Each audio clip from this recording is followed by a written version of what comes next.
Здравствуйте!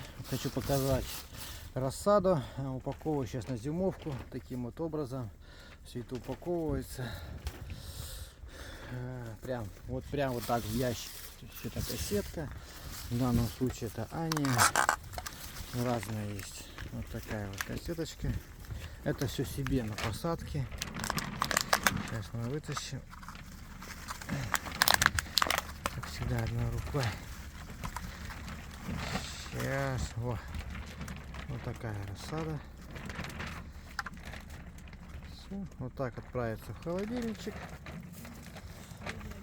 И все. И будет хорошо.